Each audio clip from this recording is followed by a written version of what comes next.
whatsoever. He's had a fantastic year.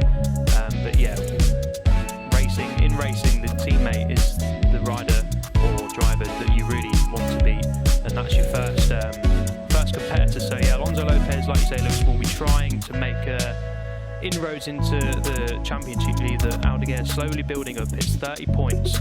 It could be more because he'd won all the races. So for it to be only 30 points is credit to Alonso Lopez.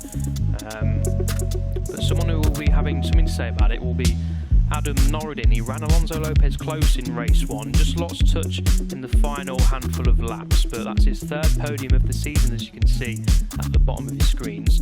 Going from the outside of the front row, he's in prime position to attack the podium once again. Yeah, he'll certainly be looking to go on the attack on the opening lap. Of course, his teammate as well, who we'll come on to in a short second, Lucas Tulovic, will also have eyes on that. But yeah, Norridin, a big boost for him, his third podium of the year, as you mentioned, and it equals his best ever result in this class. Here's a rider who was entertaining, if nothing else, in race 1, Xavi Cardaluz, who was quick but also erratic at other points in the race. He was showing some incredible pace when he got into clear air, but he also made 1 or 2 costly errors that dropped him back through the pack. 4th position in the end for him, which was a solid result, matches his best of the season, but he seems to have the pace in race 1 to challenge for the podium. If only he could put it together over a full race distance. 17 laps to go. If he can put 17 clean laps together, he won't be a million miles off the podium. No, he won't. And yeah, those couple of mistakes, I think one was down into turn 5, really did cost Cardaluz a chance of fighting for the podium. He finished a good 6 seconds behind Adam Norridin in 4th place in race 1. So yeah, once he'd lost about 3 seconds, it was really impossible for Cardaluz to make up the time. Here he is then, Lucas Tulovic. We spoke about him a lot in the lead up to this race. Just getting some last minute energy on board. Yeah, full throttle down into turn 1. Hopefully he does use the brakes into turn 1. He won't be going full throttle down to turn 1, but yeah, he's all eyes on the prize is Lucas Tulovic after finishing 17th in race 1 after that crash. Yeah, eyes only ahead for Lucas Tulovic. He's eyeing up the podium, and yeah, he was giving Alonso Lopez in particular a really hard time earlier on in the race that we saw this morning. So there's no reason to suspect that Tulovic can't do the same again. And even when he remounted later on in race 1, he was setting pace that was better than anything other than the top 3. And you'd imagine had the competitive juices been flowing and he was up with that leading group later in the race, he might have been able to go even faster than that. Matteo Retto is in 6th position. Now, he finished a career best 5th earlier on today. 20 seconds off the winner, but still a very, very strong result for him. Better than we've seen, of course, from him this season, because it's his best result overall. And an interesting race for him. He had a pretty intense battle for a long part of the race with Sam Wilford after he made a mistake earlier in the race. But yeah, confidence will be high for Reto, and he'll be looking to back that up with another top 6 finish this afternoon. Yeah, P5 in race 1 for Reto. A very, very good ride from the Italian, finishing in the end 4 seconds ahead of Britain's Sam Wilford. So not sure if Sam Wilford made a mistake or Reto just had some superior late race pace, but yeah, nevertheless a very, very good ride from Reto to finish.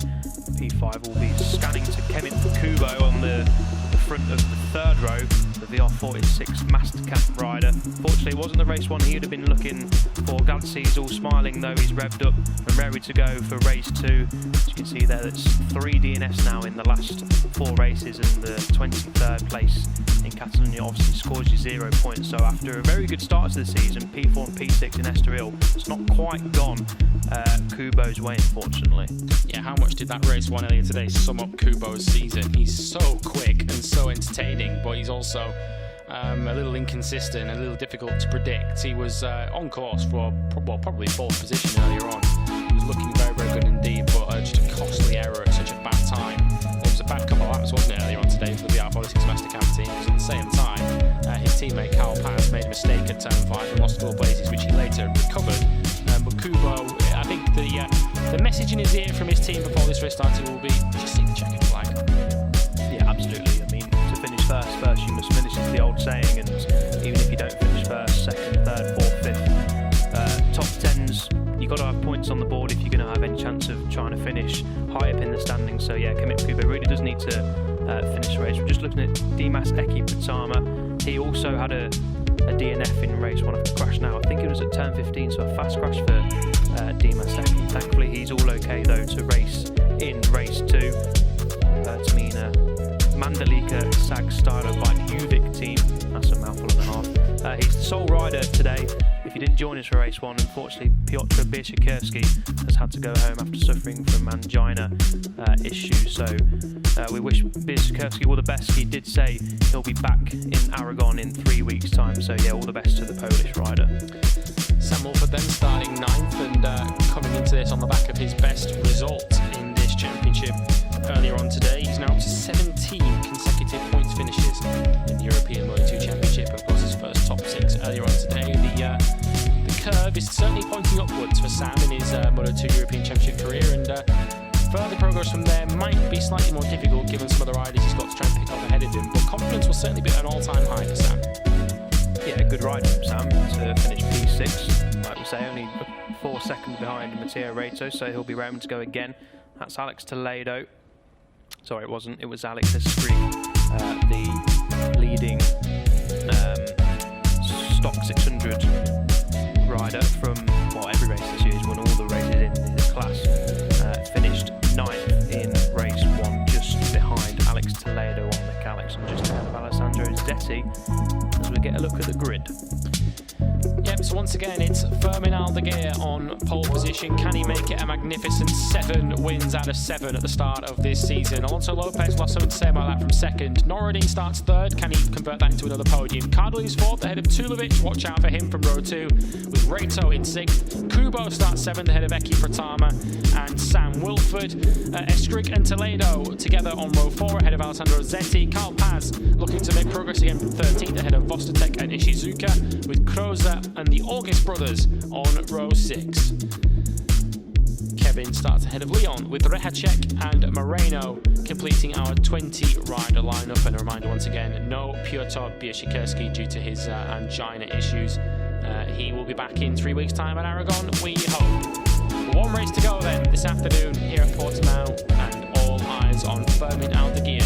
Can they stop his unbeaten start to the season? That is the question. Can anyone stop Fermin Aldeguer in 2021? Alonso Lopez threatened to do so in the first race of the season at Estoril, but since then it's really been the Aldeguer show in the European Moto2 Championship.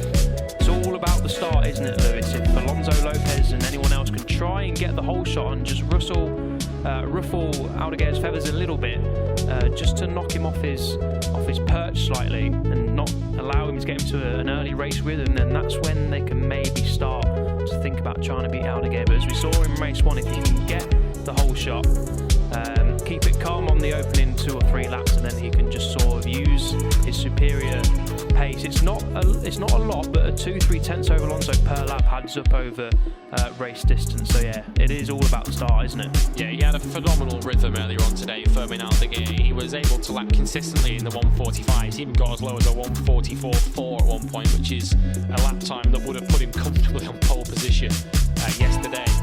So if he can get into a rhythm and he's got no riders disrupting that, he's got the pace to go away at the front once again.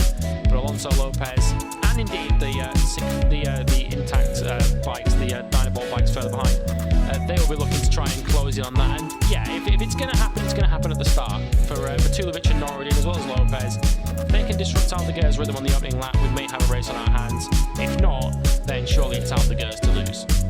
Yeah, for a bit of reference on Aldeguer's time, Sam Lowes' pole position in the Moto2 World Championship this year was a 42.9. So for Aldeguer to be in the 44s on a slower motorcycle, it's seriously impressive stuff. Can't speak highly enough of the 16-year-old this season. But the number 21 of Alonso Lopez will be trying his utmost to dethrone that man there, Aldeguer. Yes, as I mentioned earlier on, these winning streaks are so difficult to put together. They look easy. They do look easy with Aldeguer winning races comfortably as he is. But at this sort of level, with such strong competition and so many different tracks, so many different conditions, it's so easy just to make one mistake to bring an end to all of it. But Aldeguer, from the start of the season, really, we've barely seen a single error from him. And that's the job of Lopez, to try and force an error out of his young Spanish teammate. Yeah, at 16 years old and you're not making any errors in your debut Moto2 European Championship season, then you've got some talent about, haven't you? We'll see then. This is the crucial part of the race really, as the lights go out, green flag's waved, red flag will move, and we're almost underway for our last race of the day here in Portimão. The lights will come on, and then they'll go out, and it's Fermin Algarve who gets a great launch from pole position. Alonso Lopez tucks into the slipstream, gets a little bit of a wheelie on into the turn one. Is Alonso Lopez going to go for the whole shot? Yes, he is, up the inside. Alonso Lopez then takes the whole shot into turn one, and that's Lucas Tulovic, I think, coming up the inside of Algarve too. But is Algarve going to fight back into turn three? Yes, he is. So that's crucial, Lewis. Alonso Lopez takes the lead of the race early doors. Yeah, Tulovic didn't get the greatest launch off the second round. I was keeping an eye on him off the start line, but he just managed to get a great slingshot down to turn one, and then got up the inside of his teammate Noradine, and then managed to hold it. And as you say, Lopez straight away getting into the side of Algarve, not literally of course, but trying to throw him off his rhythm, and that opened up an opportunity briefly for Tulovic. Of course, he's now settled back into third, but it was very clear in the early stages of the race that Tulovic was able to match the pace that Lopez was setting, so he'll certainly be eyeing up the back of Algarve at the moment. This is his chance. There's not been many opportunities for the likes of Tulovic this season to lay one on the nose of Fermin Algarve, but he might have a chance here. So that's exactly the start that Alonso Lopez was needing then. I didn't think he was close enough to dive at the inside at turn one, but he was brave on the brakes and made it stick, got the apex and got it sorted out. So Alonso Lopez then makes the start he wants, and yes, you're right in saying Lucas Tulovic did make a good start, but now he's just got to try and latch onto the back of Fermin Algarve and try and disrupt his rhythm before they can try and break clear. There's Sam Wilford there on the number 35 AGR machine. Looks like he's at least held station or just dropped back a couple of places maybe. P9 on the grid, he looks like he's around about there for the time being. So lap one completed then. It's Alonso Lopez leading Fermin Algarve. Fermin Algarve right up in the slipstream with his teammate though. Are we going to see him move down into turn one or down the straight? Alonso Lopez pulls to the right hand side. He goes defensive early doors. Who's going to lead into turn one? It's Alonso Lopez who leads on to lap two then from Fermin Algarve, and Lucas Tulovic is right there in P3. Kubo was getting very aggressive on the opening lap. We saw him trying to dive up the inside of Reto into turn 13, but he went wide and lost the position again. He's just gone wide again at turn 3, and he's on the outside. I think he's trying to make that move stick on the number 13, but he's struggling to get it done at the moment. Cardaluz has also lost out in the early stages. He's down to 7th, so the pace that he showed in the early stages, he's going to have a hard job to convert it into a result from there. But yeah, Kubo definitely getting aggressive in the early stages of the race, and Noradine's now starting to come under pressure as well. Rato, having seen off the challenge of Kubo, is now having a look at the back of the podium finisher from earlier on. Yeah, Noradine just losing touch on his teammate there slightly, who he overtook in the overall standings in race one. Was that Algarve good up the inside of Alonso Lopez? To have a move there. Surely not, I can't quite see. Of course, they're on the same machine, no, not quite. If they had made a move there, then I'd have been very, very surprised, because that's not normally somewhere we ever see overtaking, coming down the hill, bottoming out, and then going back up the hill. So it's still Alonso Lopez leading there. Lucas Tulovic just losing touch a little bit, I think, on this lap. Yeah, a tenth or two slower in sector 2 than the riders ahead of him. So this will be interesting now. How long can Alonso Lopez keep his teammate behind him? Algarve is looking keen to get through, you'd say, as the slipstream will now come into effect as they complete lap 2. Well, Lopez's line down the main straight on the last lap around was very deliberate, wasn't he? He did not want to give Algarve the inside line into turn 1, and here he goes again. They'll be pretty much hugging the pit wall as they come down the main straight, as Algarve's Kubo's down again. Doesn't that just sum up his season? That's his second crash of the day. Algarve, though, still trails his teammate. Again, Lopez very deliberately making sure his teammate can't get the inside of him to turn 1.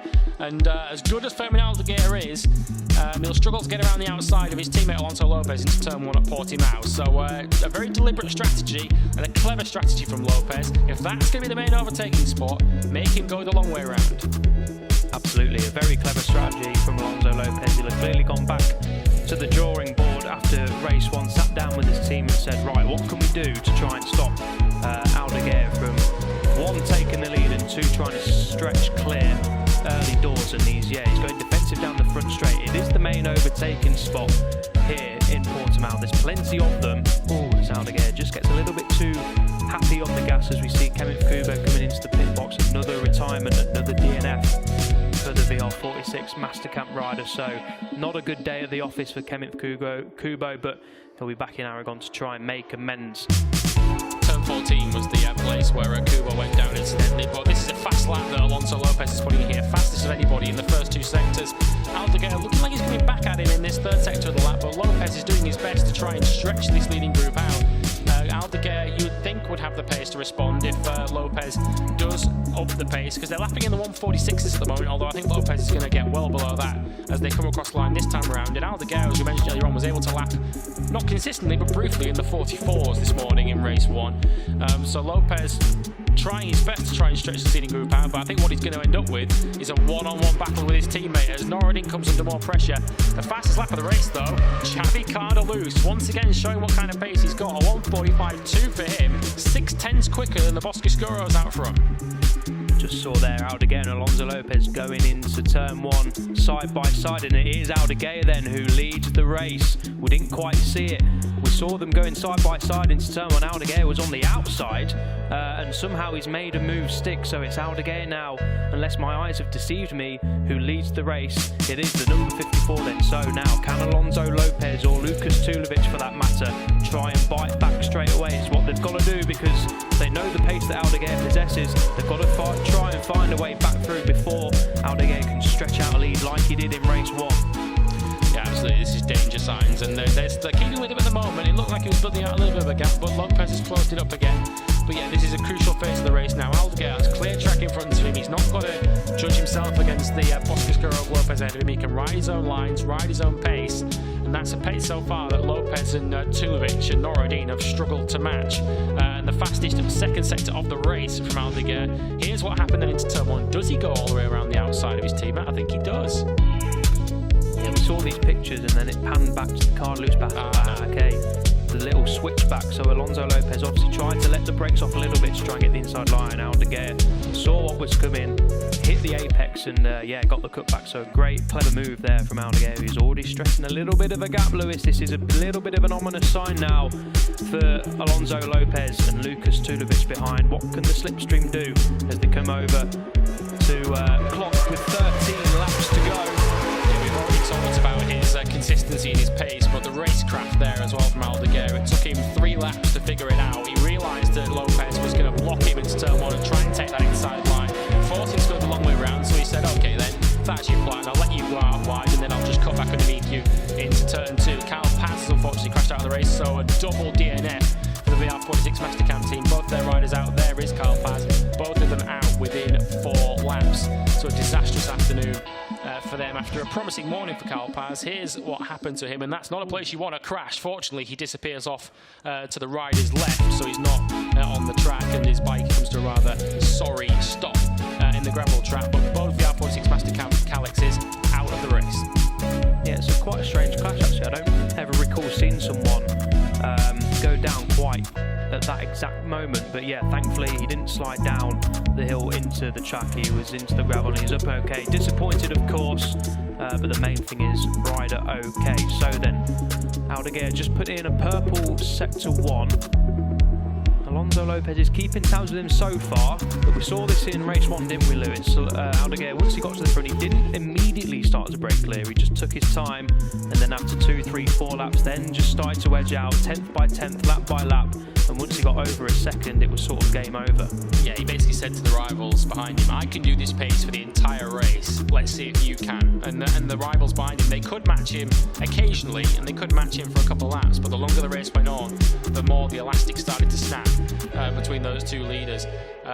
So, yeah, this is dangerous times now for Lopez. The gap's starting to build out as Algarve breaks into the 44, so 44.9 that time around. But credit to Lopez, he matches him near enough for 45.0 that time around, which I think is faster than anything Lopez did in race 1 earlier today. So he's certainly rising to the challenge. Yeah, Lopez doing well then. Tulovic also sticking there in 3rd place. Not close enough to make a move on Lopez, but he's there or thereabouts, which is important for Tulovic, who's, as we mentioned, now slipped down to 4th place behind Norridin, who is behind him on track in the championship standings. And yeah, Norridin 46 points behind Lopez in the championship in 3rd. Of course, Lopez 30 behind the race lead Algarve in the championship. So this is really important stuff. We're over halfway through the season now, and this is where it starts to really count. No team orders in the Chiatti Boscoscuro garage, that's for sure. Both riders gunning for the title. way, that he can continue to latch onto the back of Fermin Algarve. This is the battle for fourth then, a three-way battle between Adam Norridin and the two promo racing riders. And Cardelus is having a rock on the inside. That's going to close on him pretty quickly. And he now might be under pressure from his teammate Mateo Reto. Cardelus once again, pretty feisty and pretty entertaining, but it's not necessarily proving all that productive so far. He's having a look at Norridin at every possible opportunity, but so far he's still staring at his rear wheel. Yeah, by the looks of things, if Cardelus was managed to get past Norridin, he might be able to start to break clear and try and catch Tulovic, because remember, Tulovic is in third place. That's the final podium position. Cardelus is chasing a maiden podium position, so he can see it there just in the distance, but he's got Norridin to deal with first. And yeah, the gap between Lucas Tulovic and his teammate Norridin, we'll see over the line. It's going to be a good 1.5 seconds, maybe even more. Yeah, 1.4 seconds or around about the gap is to bridge. So there he goes. Cardelus is going to make his thing this time on the inside. It's turn one out, and Cardelus finally makes it stick. But I was about to say, we now see them on screen. I think we've got a race on here, Elliot, because that time around Lopez was faster than Algarve. He was 2/10 quicker. He did a 45.0. Algarve only able to do a 45.2 on that last time around. And Tulovic is just about dropping out of touch now. He's a second behind them, but Lopez at this early stage is not only able to match Algarve, but on that last lap he was able to close on him. Yeah, it looks as if Algarve has got a little bit of an advantage in the first couple of sectors.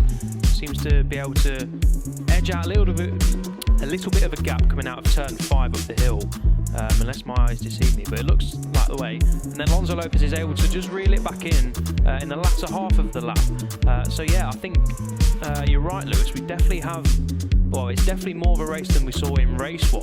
Alonso Lopez doing really well to latch onto the back of Fermin Algarve, and slightly wide there, but it doesn't matter too much at turn 11, dropping down into turn 12. There's Tulovic. This is the place where he crashed in race 1, turn 13. No issues so far for the number 3 rider. And yeah, that was Norridin getting out of shape, coming out of turn 13 in the background. I was just about to point out that Cardelus is trying to break clear of Adam Norridin. Yeah, it's cost him as well. He's dropped back a couple of places. The two promo racing riders are both ahead of him. So that'll put Cardelus up into 4th, Reto into 5th. We didn't see whether Norridin had got back on track in 6th. We'll catch them on the line. Last time around then, just half a tenth splitting the two Boscosaurus. And as you mentioned earlier, the final sector of the lap is where Lopez is making his time up. He pulled back 2/10 on Algarve. The 2/10 that Algarve had opened up in the middle sector. Lopez just pulled it straight back in again. And Norridin did come across the line in 6th position. That moment cost him a second, and he's now just on the tail of Reto in 6th position. Sam Wilford's running 7th. He's got Dimaseki Pratama right behind him. He'll be keen to bounce back after his crash earlier on. Alex Toledo is running 9th. Alessandro Zetti in 10th. And Lopez through. He changed the lead. I'm not sure what happened. It was down the straight. I don't know what happened, but maybe Algarve made a little bit of mistake coming out of turn 4. Alonso Lopez then overtook him into, or just before turn 5. I thought Alonso Lopez had just ran a little bit wide in turn 5, but no, he holds it. So we've got a new race leader. It's Alonso Lopez back in the lead, ahead of Fermin Algarve. So yeah, we've definitely got a race on here between the two speed-up machines, the Boscoscuro machines now, we should say. And yeah, this is vital for the championship. If Alonso Lopez wants to start making inroads, finishing second is all well and good, but when you want to win a title, you've got to beat your rival, and finishing second to your rival every weekend isn't going to hand you the title. So yeah, this is vital for Lopez. Yeah, we'll see if Lopez has now been able to sort of understand what Algarve did to him earlier on in the race at turn 1 and try and change his tactic. I mean, I wouldn't expect him to give Algarve the inside line this time, but I think he's got to be a bit careful of not trying to just win a battle on the brakes into turn 1, knowing full well that Algarve is just going to duck back underneath him, because there's so little room on the outside of turn 1. It's a pretty tight corner, so if he goes side by side through there, the guy on the inside is always going to come out ahead. But Algarve is looking to try and make sure that he's ahead before they even jump on the brakes for turn 1. Here we go. Lopez does stay ahead for the moment now, and crucially, he wasn't even able to brake on the inside. He was able to take the racing line into turn 1 and comfortably keep the lead. They dropped into the 146s that time round, which has allowed Tulovic to close in on them slightly. He's still 1.4 seconds off the lead, but at the moment it looks like a straight fight between the two Boscoscuro teammates. If it's at all possible for Lopez, he might want to try and just slow the pace down slightly, back Aldeguer into Tulovic to try and take more championship points from Aldeguer, because obviously 30 points in the title race, if it finishes as we are, it'll be back down to 25 as we started the weekend, but it's not quite enough if Alonso Lopez can get Tulovic into the fight, and that'll be good for his title chances, but of course it's very much easier said than done. We saw it with Troy Bayliss and Colin Edwards in 2002, didn't we? At Imola, not quite sure we're going to see the same here, but I wonder what Alonso Lopez is thinking. I'm sure he's just thinking, right, I just need to go out and win no matter what happens. I'm sure. I'm curious as to what Aldeguer is thinking as well, because we're going to see if this goes deep into the race and they're still this close. We'll find out just how much Aldeguer values this undefeated streak that he's got this season, because he finishes second behind his teammate and only loses 5 points for the championship. It's not ideal, but it's not a bad result by any means. He's limited the damage with Alonso Lopez winning. But if Lopez is able to take a victory and Aldeguer crashes trying to pass him, then of course that does suddenly close the championship down to 5 points as they go side by side once again. And Lopez again, very deliberately, hugging the pit wall down the main straight and forcing Aldeguer the long way around, and able to break comfortably ahead. 8 laps to go then, negotiating turn 1. The two Boscoscuro machines locked together in a fantastic battle here in the final race of the day in Portimão. Yeah, Aldeguer, as a 16-year-old riding Moto2 for the 13, and he just wants to go out and win. He knows he can do it, so I'll be surprised, although it wouldn't, I mean, I say I'm surprised, it actually also wouldn't surprise me at the same time, because he's such a mature rider for his young age, that if he can't quite match Lopez for whatever reason, that he'll settle for second place, because the team will have obviously had a word with him saying, look, we don't need to win every race. I know we are, and we've got the pace to do so, but you've built up a 30-point lead now.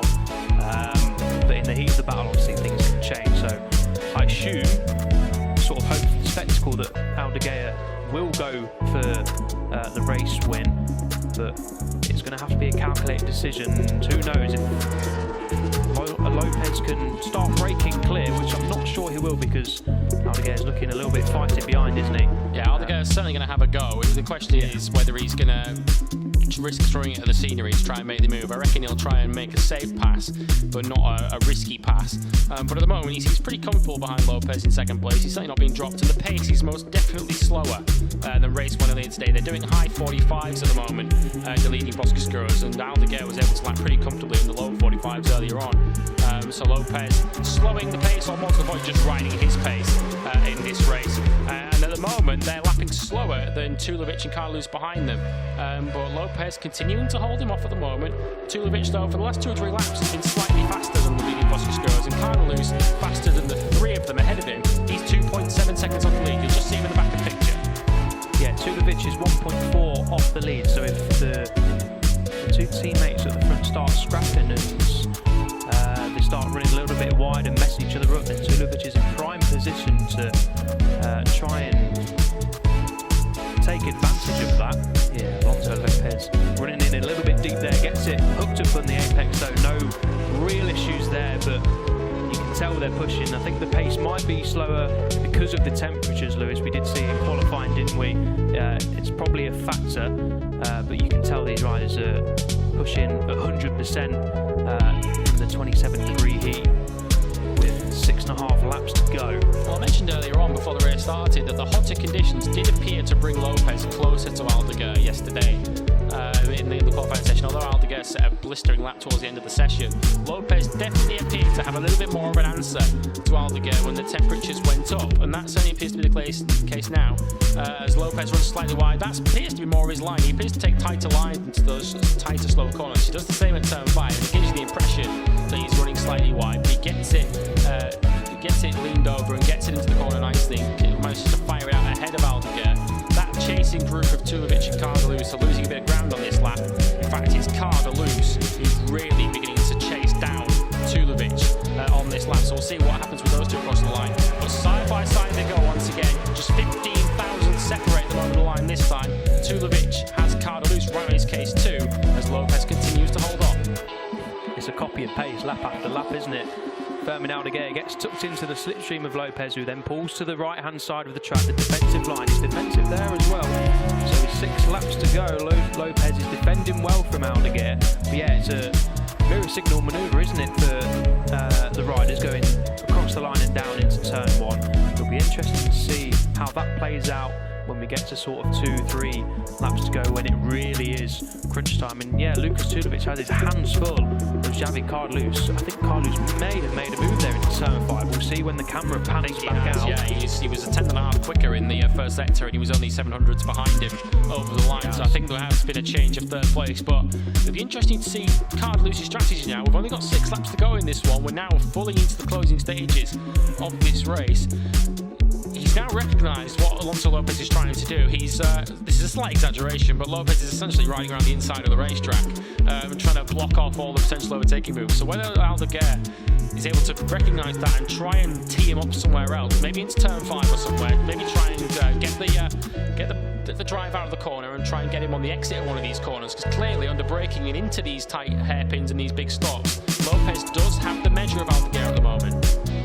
Should also point out in the Cardelus-Tulovic battle that they're split by just 5 points, sorry, in 4th and 5th in the title chase. So that's a good battle going on there on track and in the championship standing. So is it going to be the same thing again then? Aldeguer gets tucked up behind Alonso. Alonso moves over to the right-hand side of the track. But Fermin Aldeguer has got the pace down the straight. That's a change of the lead. Alonso Lopez is going to try and fight back. He does. He's later on the brakes.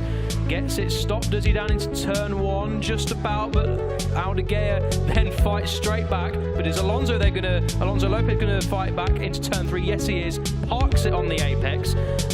He has to. That's all he's got to do. He's got to overtake back straight away. He cannot let Aldeguer get out front and get into his rhythm. Even if we are late in this race and the tyres will be worn out, if Aldeguer gets some clear racetrack, you get the feeling he'll be off and away with it at the front. Lopez again, hard on the brakes, runs slightly wide, but he'll get it, he'll crank it back, get it over to that late apex for turn 5, so that's no problem. But that was crucial for Lopez. If Aldeguer gets ahead of him, he literally has to overtake again at the very next corner. He cannot allow any space for Aldeguer to get into a rhythm out front.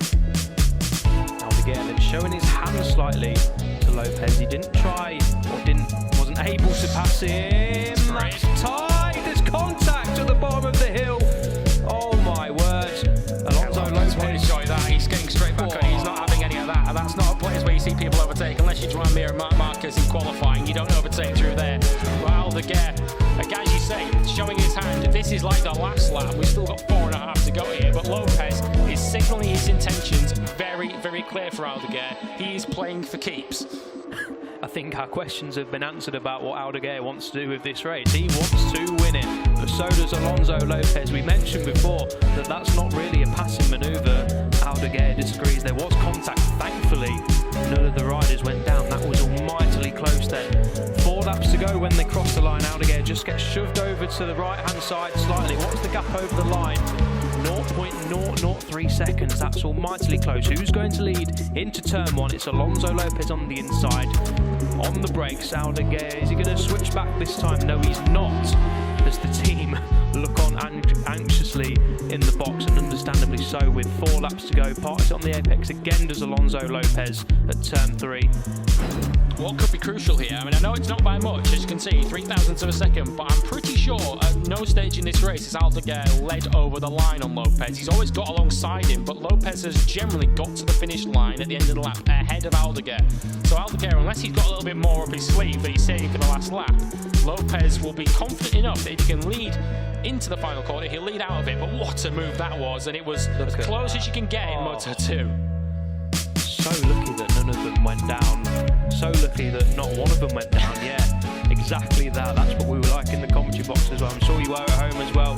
There's the place we just saw it a lap earlier on. I think they're line astern. Yes, they are. Lopez leading Aldeguer. That was so close. Thankfully, none of the riders went down. What's it doing to the gap back to Cardelus now? I just want to point out that they lost 8 tenths to Cardelus on that last lap while they were busy swapping paint on the side of their Foscus Guros. Now they've calmed down a little bit on this lap, but you can see Carlos in the back of screen. He is chasing these two down at the moment, and if they start swapping paint a little bit more on these last 3 laps, then Carlos might be there to pick up the pieces. He's on course for a pretty solid podium at the moment, with Tulovic now a best part of a second behind him. Reto has got the better of Norudin, incidentally, for 5th position, with Sam Wilford running in a solid 7th place. Across the line they go once again. That time Algarve led over the line by 200ths of a second, so that could be significant, as Lopez once again knows he's got to attack immediately. Yep, and so he does, down into turn 1, gets it stopped. Nice move from Lopez, but yes, over the line. That time around it was Algarve who led over the line, only just, but that could be vital with these two looking like they're going to be locked together until the final lap of the race. What's the gap back to Carlos? It's 1.6. Carlos finished 13 seconds down on the race win in race 1, so this is an almightily good effort from the number 18. Alonso Lopez does back it in there, doesn't he? Runs in hot, but then gets it switched back and hooked up on the apex. Yeah, Carlos will be licking his lips at that. He set his personal best first sector of the race. He's just in the back of picture, as you can see. He is closing in on these two Boscoscuros who are lapping in the, well, Algarve did a 45.9. Lopez was in the 46s last time around. The pace, as we mentioned, is slower than the race earlier on today, and it is bringing Carlos into play as we come into the final 2.5 laps of this race. It might just come a little bit too late for him to make a dent on these two Boscoscuros out front. But which order these two finish in is still anybody's guess. Lopez continuing to block Algarve at every move, but once again it'll be key to see what happens here as they come out of the final corner onto the main straight. A, will Algarve lead over the line, and B, will Lopez get him back again as they go into turn 1? Yeah, what we're going to see now is Algarve trying to figure out what he's going to do in the latter stages of the race. We're into the latter stages. The last 2 laps are coming up, but can he lead over the line from finishing the lap in 2nd place? Let's have a look. Is he going to do it this time around? I don't think he did. Oh yes, he did by 0.02 of a second. That's how close it could be at the checkered flag in little over 2 laps time, as once again Lopez gets the job done. I think at turn 1. I thought Algarve was going to get the cut back, not quite this time. Is he going to make a move into turn 3? No, because Lopez goes defensive once again. These two taking drastically different lines round this Portimão layout, but both going equally as fast. It's fascinating to watch. It is, and then Carlos again slightly faster, not enough to close in. He's only a few hundredths faster on that lap around than the leader, which of course on the line was Algarve, as Lopez again takes his very different line into turn 5 than his teammate. Carlos is going to run out of time, I think, to close that one in. But it's going to be fascinating to see how this one plays out between the two Boscoscuro teammates. Elsewhere, quick check on the Superstock 600 battle. You'll be not at all surprised to hear that once again it's been led by Alex Strigg. He's got 15 seconds in hand over Vostotech. Oh wow, close again at the bottom of the hill, and Alonso Lopez has ran wide. Is he going to off the track? Yes he is. Is he going to stay on? Hopefully he is. Yes he is, but that has now cost him the chance of race victory. Firmin Algarve aggressive up the inside at the bottom of the hill. The great Craig Jones corner. I'll get my words out eventually at turn 9. And Algarve now, has he sealed victory with that move at the bottom of the hill? I think he has, because the number 54 now leads from Xavi Carlos. And how crucial is that in terms of the championship chase? Because Alonso Lopez, unless he puts a ferociously quick last lap together, is going to finish 3rd place or even worse. That was a statement, wasn't it? That was a real flexing of the muscles from Algarve. That was a case of, I'm the number 1 in this team, teammate, get out of the way. And unfortunately Lopez, he did his best. He didn't allow Algarve through, but I don't think there was anything wrong with it either. There was contact, but Algarve was fairly alongside. I mean, it was a corner that, as we mentioned before, you're not traditionally used to seeing overtaking moves, but he got fairly alongside, got up the inside of Alonso Lopez, and Lopez, to his credit, tried to hang on, but ultimately had to sit up and let him go through. And as you mentioned, it's cost Lopez 2nd place, so his run of P2s looks like it's going to come to an end. But what a crucial move that could be, not just for today, but for the championship for Firmin Algarve. A 30-point lead looks like it's about to become 39. What a move from Algarve. I'm sure Race Direction will be having a quick look at it, see if they saw anything wrong with it, but I don't think they did. Who's that in the gravel? It's a Malaysian. I think it could be Adam Norudin, yeah. So no repeat podium for Norridin this time around, but it's Fermin Aldeguer then who leads on the last lap over the crest. This is where the potential race winning overtake was made. Up the inside on his teammate Alonso Lopez, rounds it safely into the final last handful of laps here in Portimão. Body language between these two teammates will be fascinating in Parc Fermé, won't it?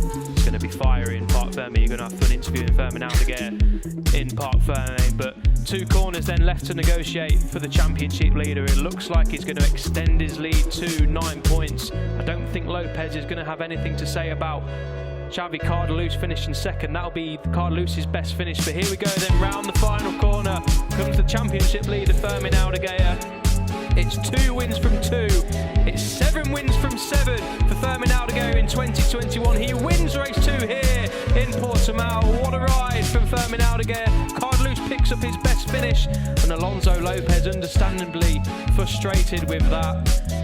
It was a harsh move down at turn 9, but he was alongside, and it was, I wouldn't call it quite clean because there was slight contact, but it was firm but fair from Aldeguer. Absolutely firm but fair. He was along the inside. He was level, you'd have to say, with Lopez as they made it to the apex. Unfortunately, 2 into 1 wouldn't go. Lopez riding straight past his teammate. I didn't see any offer of congratulations there. I think he's understandably, even if he's not unhappy with his teammate, he's unhappy at having lost the win with a lap and a half to go. Shout out once again for Reto and Wilford, who matched their results from earlier on today. 5th and 6th, and Sam Wilford as well. Another step forward for him. Back-to-back top 6 finishes. Dimaseki Retama taking 7th, which is a solid recovery from his crash earlier on today. Okay, I thought it was going to replay of the turn 9 pass, but it was Aldeguer just holding his hands up saying, well, I'm not sure if he's saying sorry, maybe he was, but yeah, good to see there. High fives from the 2 teammates. I think that was a doff of the cap to Alonso Lopez from Fermin Aldeguer. Fantastic battle between the 2 teammates. Unfortunately for Lopez, he comes off second best after that move. Was that Danny Holgado giving Fermin Aldeguer congratulations? I think it might have been. But yeah, 7 wins from 7. I don't think if the research was done correctly that anyone has done that in the Moto2 European Championship. 16-year-old Fermin Aldeguer really is creating history. Keep your eyes peeled on the number 54. He is going to be a Grand Prix star for sure. As I'm sure will Alonso Lopez. What a fantastic ride it was from the Spaniard. 3rd place in the end for Lopez. Really unlucky there to miss out, at least on a 2nd place. Really, it deserved to be a 1-2 for Team Chiatti Boscoscuro machines. But that's not how motorcycle racing works, is it? Unfortunately, sometimes you're left with the wrong end of the deal. In this case, Lopez just loses out on a potential race victory. Good to see he's in good spirits though. Waving to the marshals who, as always, doing an excellent job here. Wouldn't be going racing without the marshals. This guy wouldn't be able to be winning races. Fantastic scenes. What a way to end the day here at the Algarve International Circuit. Cardelus pulls into Parc Fermé. P2 for the Andorran. That's his best result in the European Moto2 Championship.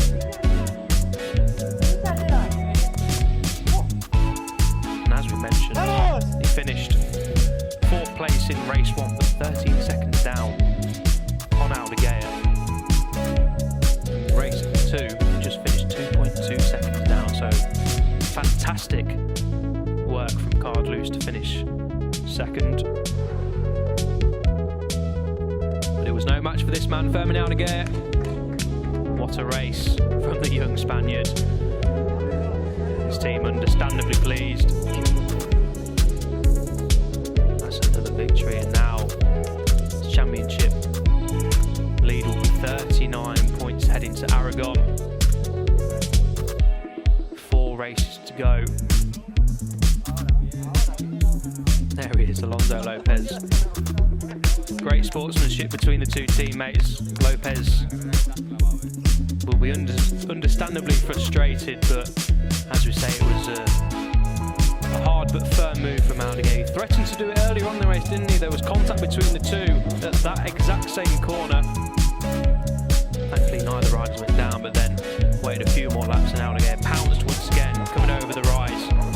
But yeah, good to see Alonso Lopez in good spirits there.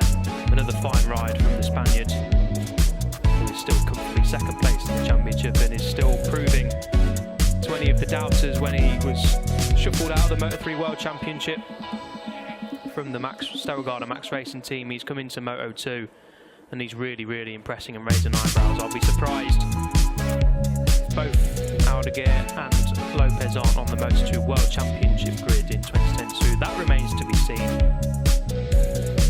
They're providing some stunning racing. 2021 European Moto2 Championship. The team posed for a photo. It's not another 1-2. That run comes to an end, but they're both on the podium once again. Here is that move then. Yeah, look, Algarve up the inside.